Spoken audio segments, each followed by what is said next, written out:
Bonsoir à tous, j'espère que tout le monde va bien. J'ai une petite anecdote avant de commencer ce soir. En fait, je suis là ce soir parce que j'ai perdu un pari. J'avais un peu trop bu, justement, c'était la dernière take-off, et c'était celle où Arthur avait parlé de la relation entre les design... pardon, ça c'est mon talk ce soir. C'était comment on fait les interfaces pour les personnes âgées, comment on design pour eux. Et j'avais parié que la prochaine fois ce serait moi, et donc je suis là ce soir. Donc si j'ai un conseil à vous donner, c'est de ne pas trop picoler pour éviter de vous retrouver dans des situations un peu compliquées. Voilà, donc mon talk ce soir, c'est sur comment améliorer la relation entre les designers et les développeurs. On va faire un petit tour, je vais me présenter un petit peu avant. Moi, je m'appelle François-Henri Dupuich, j'ai 25 ans, je suis designer d'interface chez Dernier Cri. Mon métier, ça consiste à créer des interfaces claires, cohérentes pour les besoins des clients. Mon but, c'est en fait de proposer la meilleure expérience possible derrière pour l'utilisateur. Je bosse chez Dernier Cri, notre boulot, c'est de concevoir et développer des applications web et mobiles. Vous connaissez sûrement cette boîte. On est sur Lille, Paris, on vient d'ouvrir à Bordeaux également. On a une baseline qui est Think Forward. Pour ceux qui ne sont pas trop à l'aise en anglais, ça veut dire voir plus loin que le bout de son nez. Donc pour mon parcours scolaire, on va survoler ça assez vite, parce que ce n'est pas vraiment le sujet de ce soir. J'ai deux passions, excusez-moi. J'ai deux passions, comme un bon gros ch'ti, c'est les frites et la bière. Donc j'aimais tellement la bière que je suis parti en Belgique pour mes études artistiques, où j'ai pu bosser pas mal sur la bière. Au final, la culture graphique, c'est là où j'ai eu mon bac également. Quand même, il faut le dire. J'ai fini un peu tout ça à Roubaix pour finir un peu sur la frite. J'ai fait mes études sup là-bas en graphisme et com. Avec une grosse tendance web quand même. Je sais pas si on le voit bien. Donc je vais parler un peu de projet perso, faire un background parce que pendant ces années-là, j'avais aussi quand même pas mal de temps où je faisais du dev un peu à côté. Ça c'est Switcher, un projet qui date de 2006, donc j'avais peut-être 14 ans. C'était un template pour un CMS qui s'appelle PluxML. Il y avait eu 30 000 téléchargements, je crois, à l'époque, c'était pas trop mal, je suis assez content de ça. Pendant ce temps-là, il y avait un peu d'identité aussi en 2014 pour Easy2 Records, c'est un label de techno lillois qui viennent juste de sortir leur vinyle d'ailleurs. Pendant mes études, je bossais quand même un minimum. J'avais fait un fork de est-ce que c'est bientôt le weekend.com, si vous connaissez peut-être. C'était une expérimentation en JavaScript pour voir un peu. Bon, là, elle marche pas trop, elle est un peu buggée d'ailleurs. Ouais. Bon. C'était juste un fork pour m'amuser un petit peu sur le parallaxe. Et derrière, il y avait un petit peu d'identité pour des projets open source. Pour Dernier Cri, mais pas que. Il y avait, vous reconnaissez sûrement Snatch ou l'utilisateur Perceptron par exemple. Mais ça, c'est pas le sujet de mon talk. Le sujet de mon talk, ça va être de vous présenter. Ah, j'ai fait un petit bug, excusez-moi. De vous parler de la relation entre les designers et les développeurs. Donc ça va se passer en deux temps. Je vais vous présenter des outils pour améliorer tout ça. Des outils qu'on utilise chez Dernier Cri. Et également derrière de la méthodo qui va. Voilà, puisqu'on a les outils et maintenant il faut savoir les utiliser derrière. Donc j'ai une première question, c'est forcément est-ce qu'il y a des designers dans la salle? Est-ce qu'il y a des designers dans la salle? Je vois pas très bien là. Oui. Il y en a 4-5, on n'est pas beaucoup, il faut être chaud pour être solidaire. Vous avez sûrement déjà oublié d'exporter un asset sur un design. Pour les devs, oui. Pas prévoir suffisamment de breakpoints. Je vois pas grand chose, vous avez tout prévu, ok. Être surpris en fait au final par une intégration à la fin, ça arrive souvent, merci. Bon, globalement, vous avez quand même maudit quand même pas mal de devs. Et j'imagine que là, pour la deuxième, ça va plus marquer, il y a des développeurs dans la salle. Voilà, il y a déjà plus de monde. Vous avez déjà bloqué complètement sur une intégration où vous ne savez pas du tout quoi faire. Il manquait complètement plein d'assets, de la typo, de la couleur. Il y a deux mains levées là, au premier rang. Imaginez des écrans complètement parce qu'on n'a rien, on est sans filet total. Voilà. Travailler sur la mauvaise version, ça arrive aussi parfois peut-être. Globalement, ils vous ont pourri votre week-end. Donc c'est pas grave, ça arrive de faire des erreurs. Je vais vous demander de faire un petit bisou maintenant. Allez, on se fait un petit bisou. Bon, un petit câlin alors. Bon. Bon, ça, évidemment, c'est des erreurs récurrentes. On va voir une liste d'outils pour essayer de les éviter un maximum. Et derrière, la méthode pour que ça fonctionne au mieux. Tout ça pour faire un monde plus beau, plein de paix, de bisous et d'amour. Donc comment ça va se passer cette présentation d'outils? Ça va être le problème identifié, la présentation d'outils et qu'est-ce que ça résout. Donc chez nous, dernier cri, la base du process en design, c'est Sketch. Sketch, c'est la pierre angulaire où tout est connecté dessus. Tout est connecté, tous nos plugins derrière dont je vais vous parler sont connectés, tous nos process fonctionnent à base de Sketch. C'est un logiciel qui est hyper intuitif, hyper simple à prendre en main. On peut commencer vraiment rapidement à avoir des résultats hyper intéressants. Il est vraiment focus sur le web, c'est les mecs, c'est le Photoshop killer. Ils ont tout mis pour faire le meilleur logiciel possible pour créer des interfaces. Ça fait que ça et ça le fait très bien. Il est évolutif, il y a une version à peu près tous les mois, même plus que ça, pardon, ou avec une feature dingue à chaque fois. Mais ce qui est le plus important dans ce logiciel-là, c'est que la communauté est hyper riche, hyper dense. Il y a énormément de tutos, de conseils, il y a plein de ressources sur ce logiciel-là, notamment des plugins. Un plugin, c'est quelque chose qui vient se greffer en plus sur le logiciel. Je vais vous parler de 2-3 plugins, notamment Paddy. Paddy, en gros, ça permet dans 2 temps 3 mouvements de créer des breakpoints, en gros de flexer son interface. Donc on fait un écran et en 2-3 coups de Paddy, on a la version tablette, pas loin d'avoir la version mobile. Ça accélère vachement la prod. On a Stark. Stark, c'est un simulateur d'efficience visuelle, donc ça permet d'avoir les écrans en gros en noir et blanc, voire d'autres déficiences. Ça permet aussi de regarder si les contrastes de couleurs sont bons sur le design. Et plus pour le côté dev, on a Charts qui est un générateur de graphiques selon les datas qu'on vient lui filer. Donc on injecte un JSON dans ce plugin-là et on a des charts qui sont légitimes avec de la vraie data. Donc ça, c'est la base de notre process. Et donc il n'y a pas vraiment de problème en amont, il résout tous les problèmes globalement. Mais je vais vous parler d'autres outils, notamment un outil intéressant pour communiquer sur tout ça. Comment permettre à toutes les parties prenantes autour d'un projet de retrouver la dernière version et de pouvoir commenter dessus et faire avancer le projet. J'avais oublié un petit truc, excusez-moi. Tous ces plugins-là s'installent en 2 temps 3 mouvements. C'est avec un installateur de package directement dans Sketch. Donc c'est très inspiré de ce qui se passe sur les IDE ou d'autres types de logiciels. Ce premier logiciel qui est Zeppelin, c'est un lieu de partage et d'échange de tous nos designs. Donc c'est quelque chose qui permet d'agglomérer tous les designs qu'on a pu faire sous Sketch et de les communiquer donc à toutes les parties prenantes, à savoir le client, le développeur, le designer, forcément, et également le chef de projet ou d'autres personnes qui souhaiteraient. Purement, il permet pour les parties prenantes, à savoir le client ici, ça lui permet de commenter directement des zones du design en mettant des commentaires, par exemple je n'aime pas, ou ça c'est pas des commentaires vraiment recevables, mais globalement est-ce qu'on pourrait pas faire évoluer cette version, ce texte là, on c'est pas clair, cette couleur là ne me plaît pas. Du coup ça nous permet d'itérer sur le design, de le faire évoluer.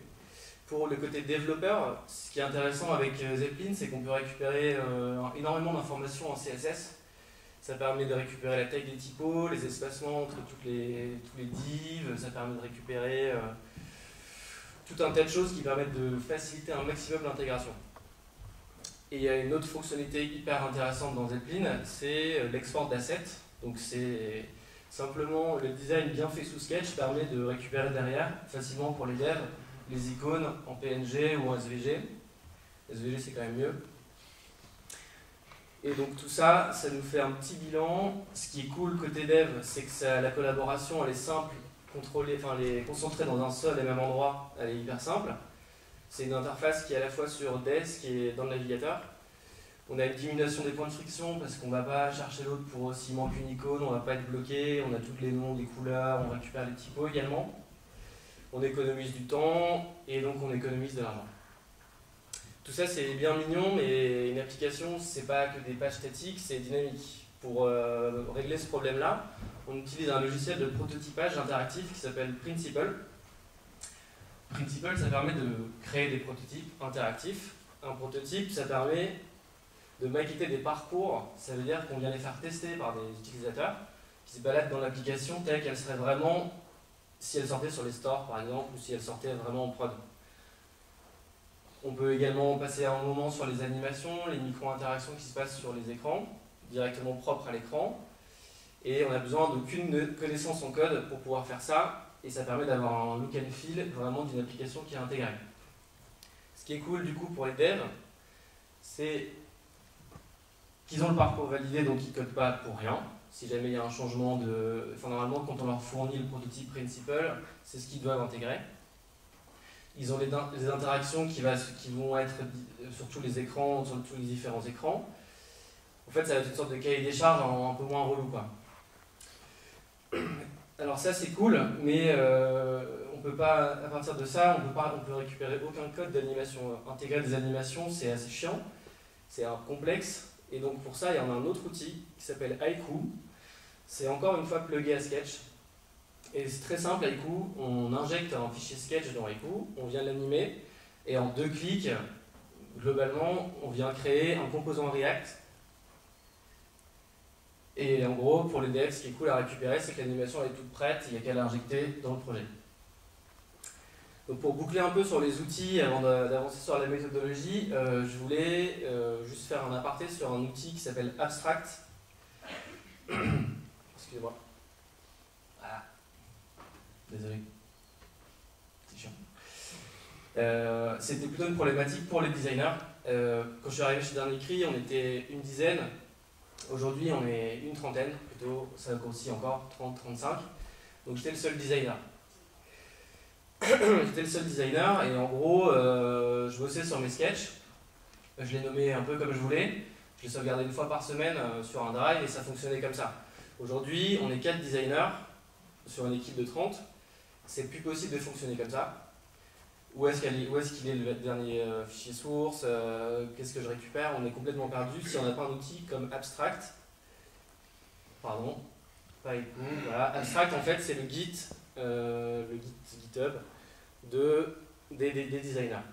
Il permet de versionner ses designs. Il permet d'avoir au même endroit, toujours disponible dans le cloud, tous les fichiers design. On récupère tout ce qui est bon dans GitHub.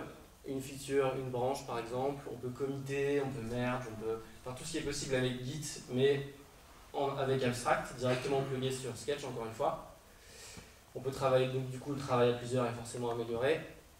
Ce qu'on retient ici, c'est pas forcément pour les devs, mais c'est global. On mime le Git Flow qui est excellent pour la gestion de projet. On fait un bon travail sur comment on nomme nos fichiers également, il n'y a plus de final, point, export, point, dernière version. On est obligé de respecter certaines conventions. On n'a pas l'abstract blame encore sur Abstract. Je ne sais pas si c'est bien. C'était un peu chaud comme truc pour les devs, ça. Voilà, donc ça, c'est un peu tout ce que j'avais à vous dire sur les outils. Donc forcément, c'est pas fini parce qu'on a cette liste d'outils là. Vous m'entendez bien là? Ça va, tout le monde suit, c'est cool. Merci. Donc là, on a une liste d'outils, c'est cool, mais on ne sait pas forcément comment les utiliser. Ça améliore vachement la relation designer-développeur déjà, mais ça reste complètement opérationnel, c'est du daily, il n'y a pas vraiment de vision globale. On est bien outillé, mais il y a encore vraiment beaucoup de questions pour maintenir un peu de l'ordre dans tout ça. Donc je vais encore vous reposer, ce n'est pas vraiment des questions, ça va être juste, j'en suis sûr, sur chaque projet.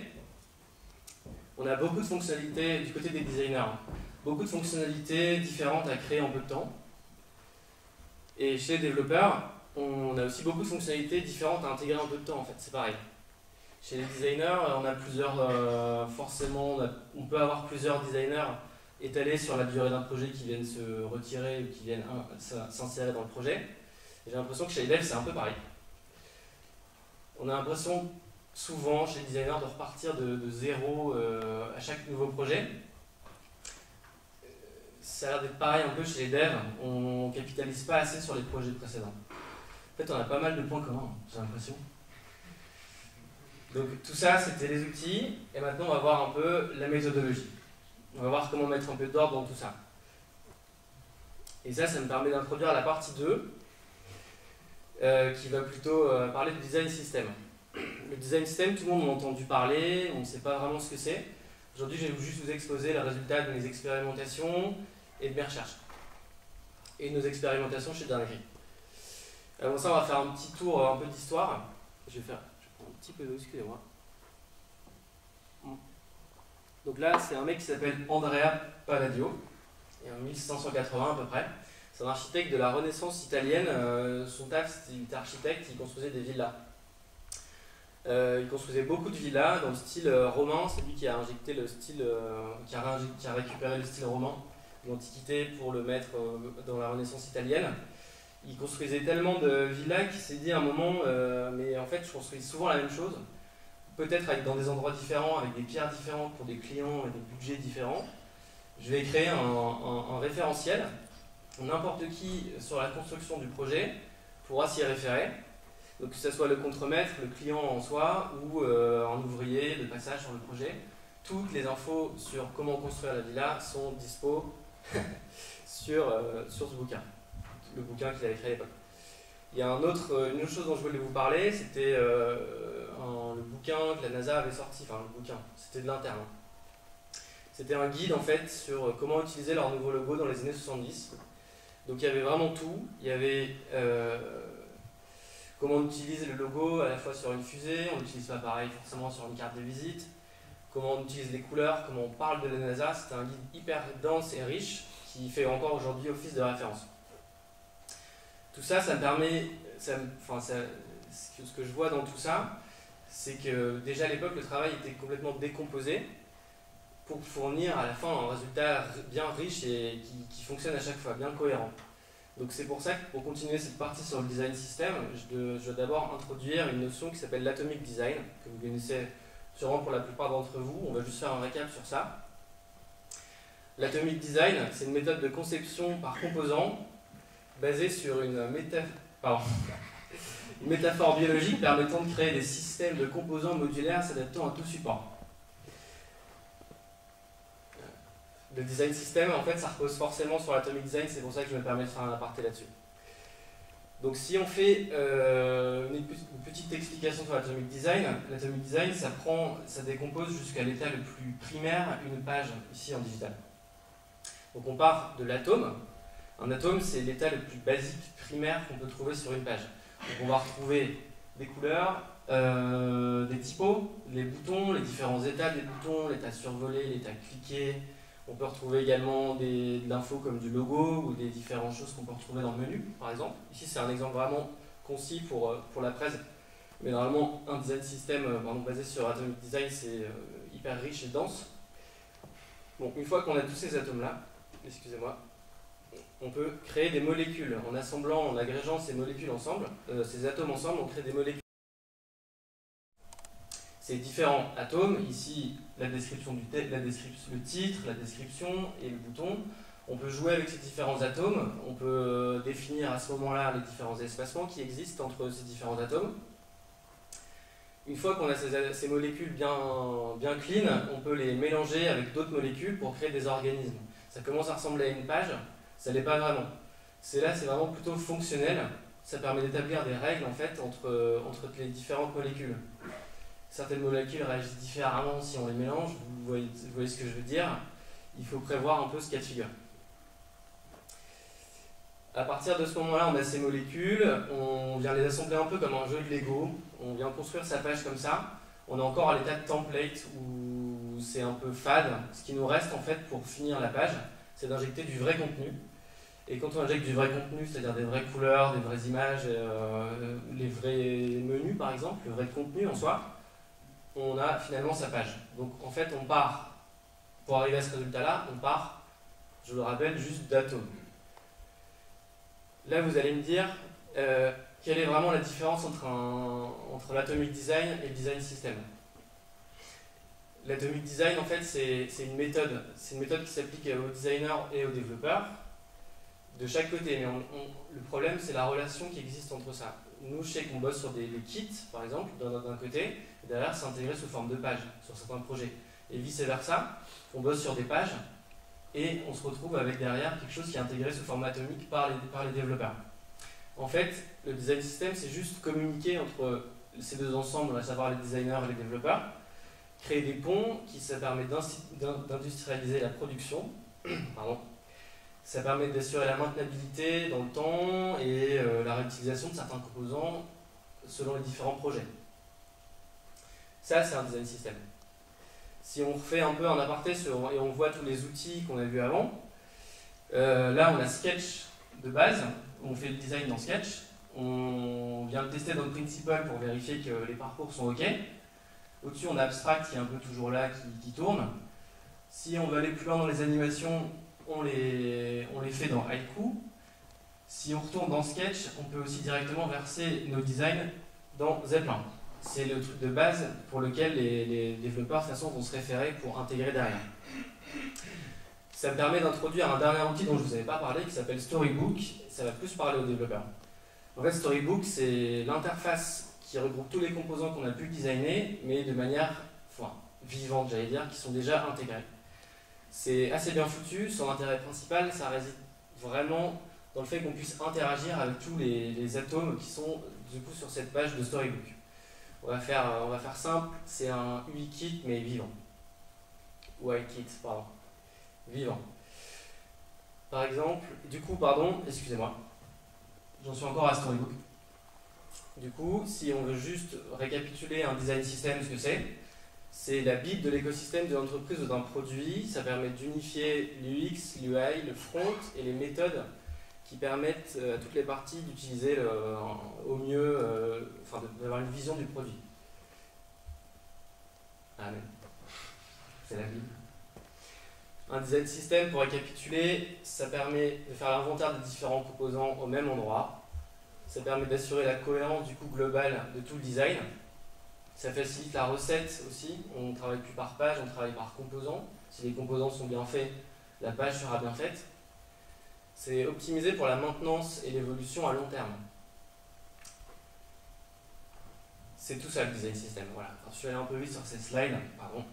Donc là, ça me permet de voir sur la partie 3, d'explorer un peu tout ce qui se passe autour de cette thématique du design system.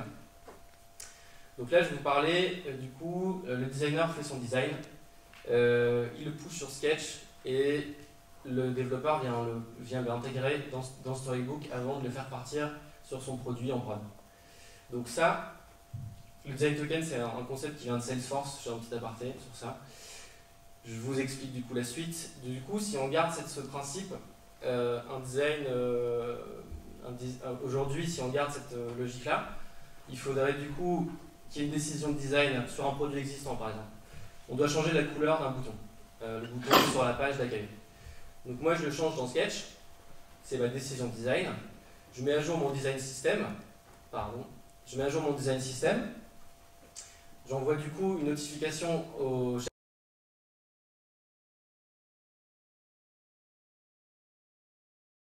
développeur soit au courant qu'il doit faire cette notification. Il doit créer forcément une PR qui part en recette, qui part en déploiement avant de partir en prod. Le design token, en fait, c'est un truc pour juste simplifier cette partie-là et passer du coup de décision de design à prod directement. Comment c'est possible? C'est juste dans Sketch, encore une fois, c'est assez bien foutu. Un design token, c'est sous forme de JSON où on vient juste pusher de l'info. Donc change la couleur du bouton sur la home page et ça vient directement de manière assez sympa. C'est pas encore au point, c'est encore des protos chez Salesforce. Modifier la prod en live. Donc c'est vraiment sur de la modification esthétique mineure, on ne va pas changer complètement l'interface.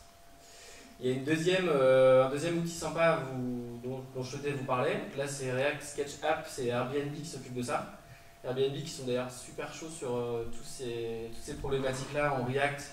Ils ont aussi notamment bossé sur Haiku, dont je vous ai parlé un peu au-dessus.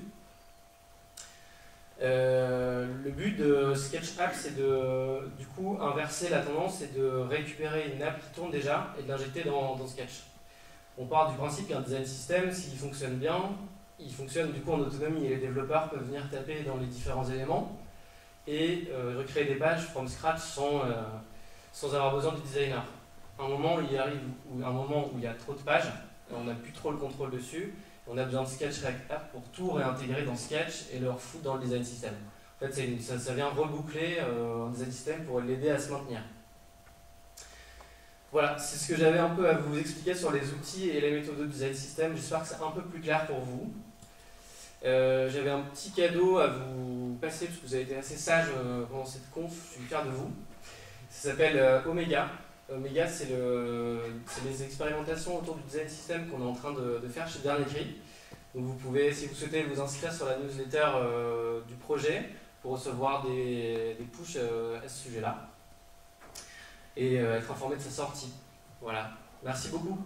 Merci.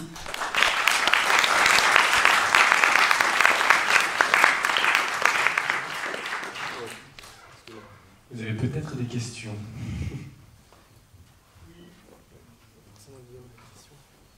Je peux la poser comme ça. Ouais. Ouais, moi j'ai une question. Ouais, je t'entends. C'est par rapport en fait. Ouais, je parle justement de partage et de collaboration. Guillaume, il travaille dans ma boîte, hein, pour information. Ouais. T'aurais peut-être pas dû le dire. C'est pas encore ce que je vais poser comme question. Non, on parle vraiment de partage et de collaboration. Et en fait, je me posais une question justement. C'est que toutes les personnes n'ont pas forcément les mêmes besoins au niveau de leur travail. Je pense par exemple à des designers qui seraient peut-être un peu moins UX, mais plus vraiment sur la création, qui travailleraient peut-être plus facilement avec des tablettes et des surfaces pro, etc.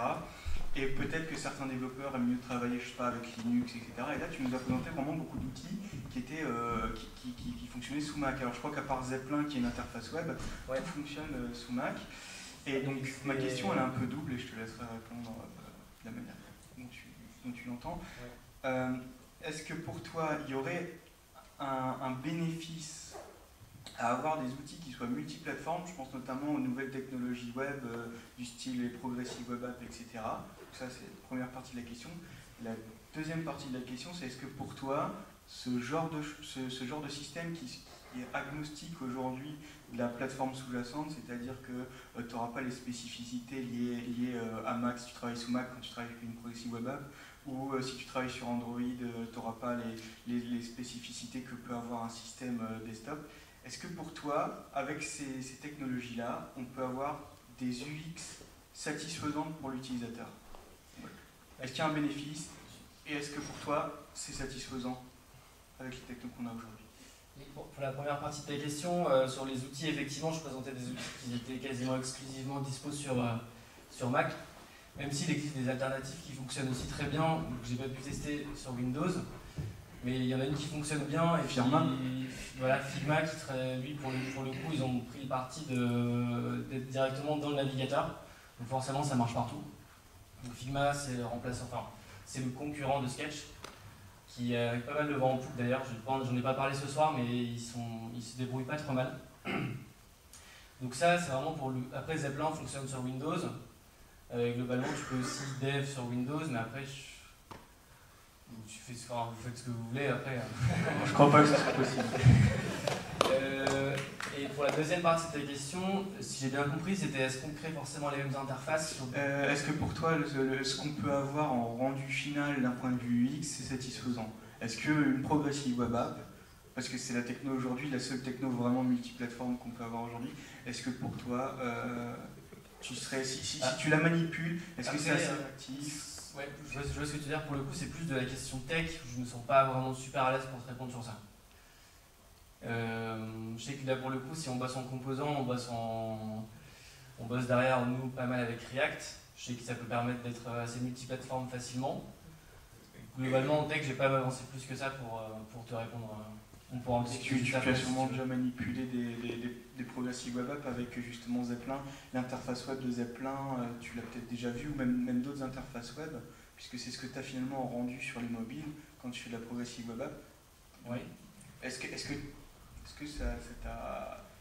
tu t'es senti à l'aise? Est-ce que pour toi c'était satisfaisant?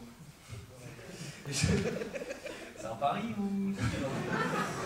Désolé, en fait, ça part vraiment du domaine de compétences que je peux avoir. Des fois, effectivement, j'ai l'impression de tomber sur des réactives, des responsive web apps qui ont l'air bien foutues. Si tu me dis que Zeppelin, c'est une responsive web app, je trouve qu'elle est plutôt pas mal foutue. Progressive web app. Tu vois, c'est vraiment pas mon domaine de compétences. Désolé.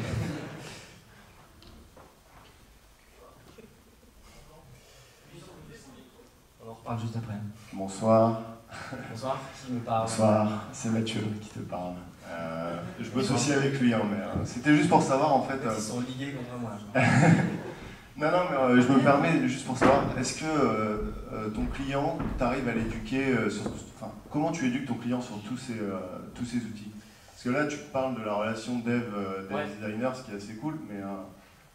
En fait, on l'éduque de plusieurs. Enfin, on l'éduque de plusieurs manières. Justement, je faisais un aparté tout à l'heure sur la couleur j'aime pas, ça normalement, c'est pas des choses qu'on peut entendre, parce que déjà ça fait pas évoluer, ça fait pas avancer le public, et c'est pas des retours qui sont justifiés.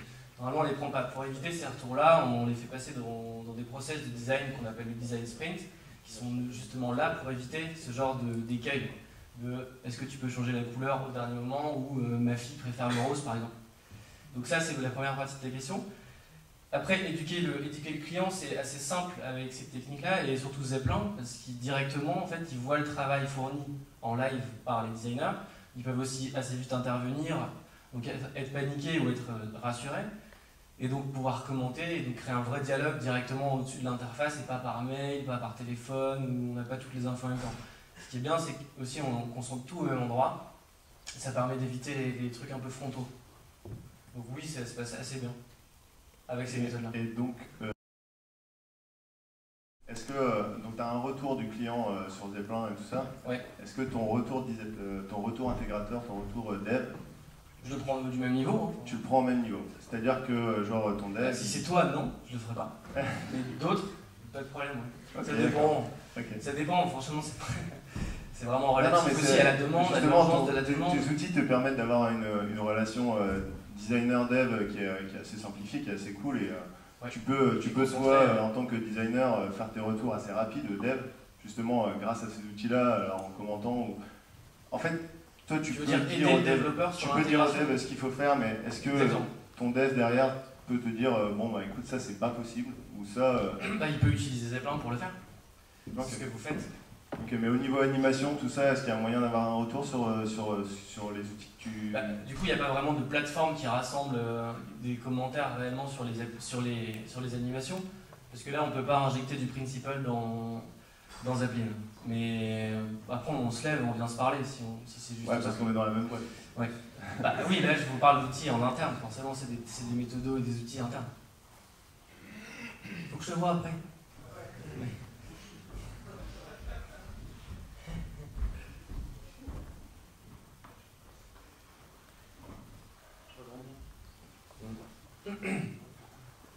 Je rebondis un petit peu sur la première question du multiplateforme en fait.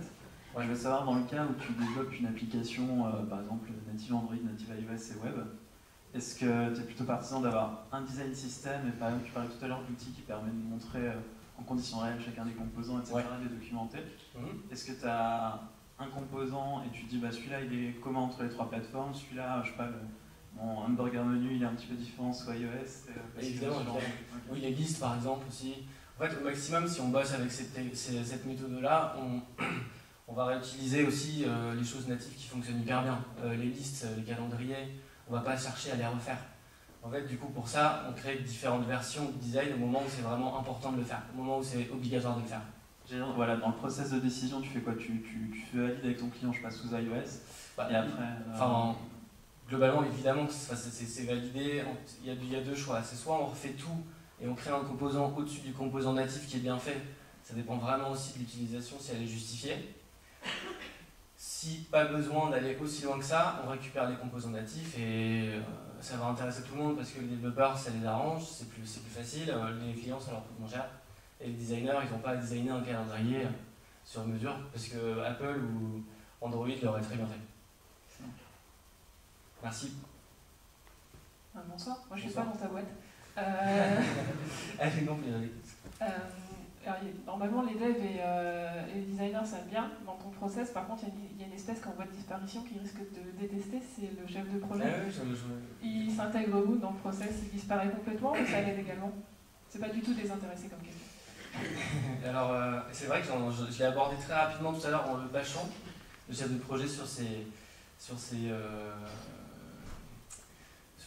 toutes les méthodes, mais pas du tout. Un chef de projet, justement, va superviser l'ensemble des communications aussi entre le designer, le développeur et le client. Il va toujours être là. C'est juste des outils pour aussi faciliter son travail. Le design system, et je l'ai abordé un petit peu tout à l'heure, ça aussi facilite la recette. Étant donné que si on décompose une page en plein de composants, on fait sa recette une fois pour toutes sur les composants, et une fois à la fin quand c'est intégré. Et pas au fur et à mesure, on bouge quelque chose, on doit tout recasser. Le but c'est d'aider vraiment toutes les parties prenantes sur un projet. Ok, donc il peut faire un bisou aussi, ça marche. Et donc il peut faire un bisou aussi. Ouais. On ne veut pas tuer les chefs de projet.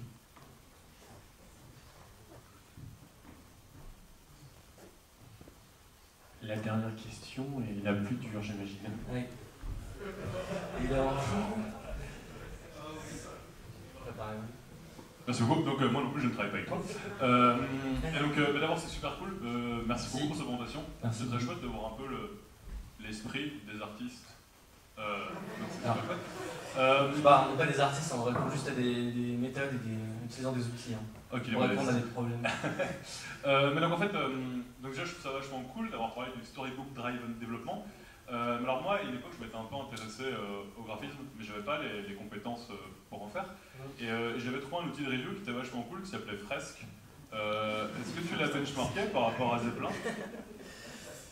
Alors, avec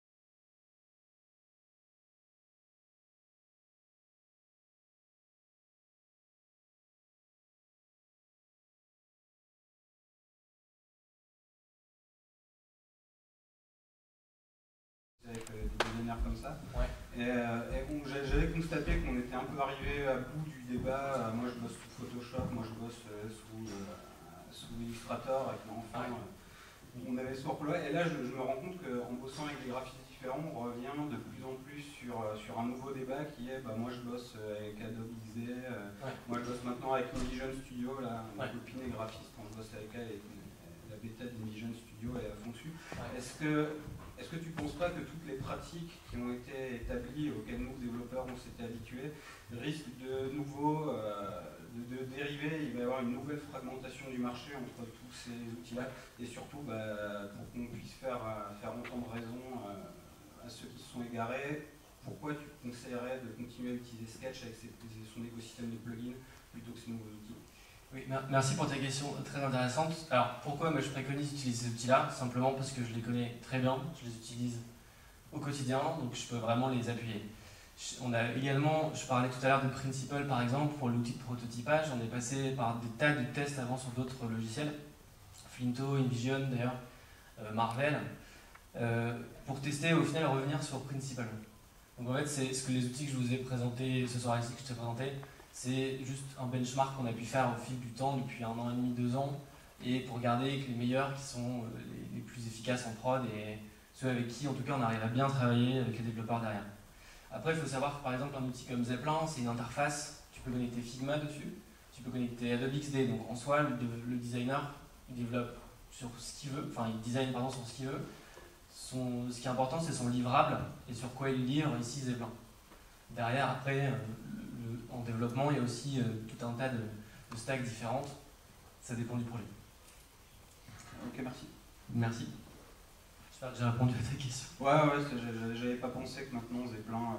Oui, c'est vraiment là, tu peux connecter beaucoup de choses autour, donc en fait ça règle une partie des problèmes. Au début c'était le problème vu qu'Adobe XD avait son propre outil d'export. Et ils ont ouvert, ils sont obligés. Hein.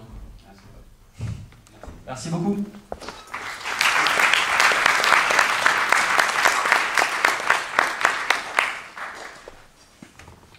Je vais vous proposer, pour ceux qui auraient envie d'aller aux toilettes, 5 minutes, enfin 2 minutes de pause, le temps de préparer le prochain talk. Pas de bière, il n'y aura pas le temps. Du coup, on se retrouve tout de suite.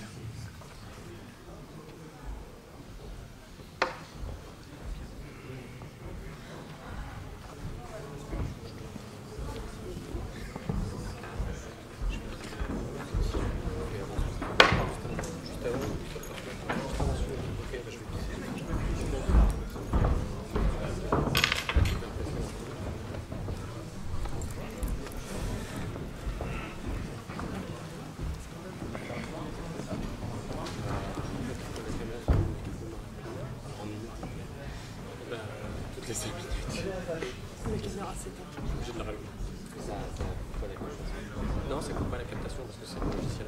En gros, je coupe juste pendant 10 minutes. Mais je pense qu'il y a un truc à paramétrer. Tu peux pas tout simplement. Si tu es dans l'appareil, je pense que tu vas avoir